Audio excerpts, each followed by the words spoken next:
Keeping with a common theme this week, we already talked about Deshaun Watson and the Houston Texans. Now, let's flip it over to Dak Prescott and the Dallas Cowboys for our Pub Sports Radio hot topic of the day.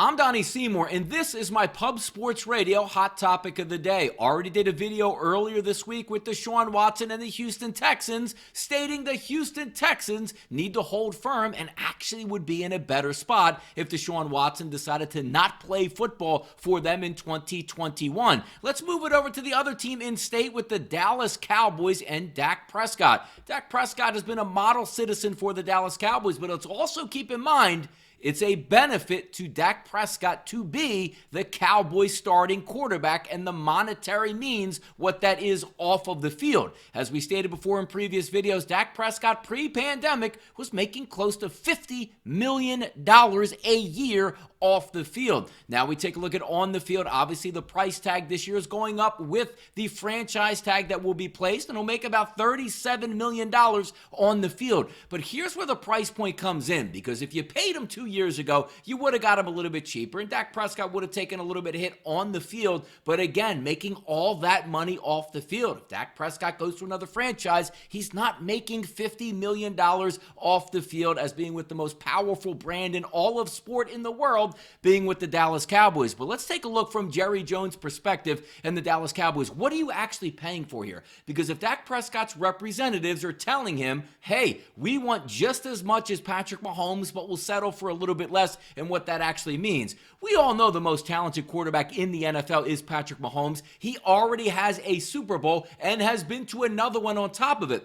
When we take a look at Dak Prescott 2016, the resurgence coming back to the field, taking over for Tony Romo, 13-3 season, but the next 4 years, 9-7, 10-6, 8-8, and then 2-3 before getting injured here in 2020.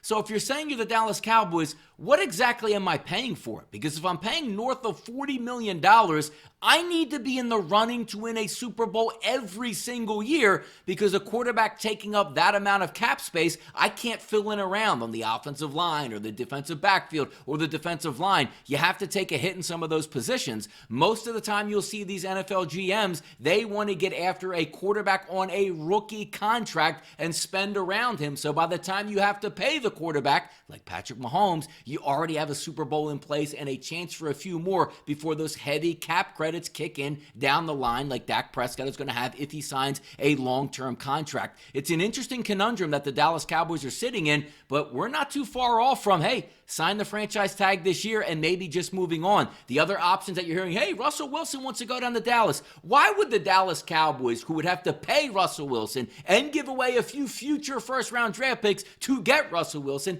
actually make that move? That doesn't make any sense. But looking at Dak Prescott, he bet on himself correctly. He's going to make a lot of money, but I'm not so sure if Dak Prescott is worth that much money to the Dallas Cowboys at this time.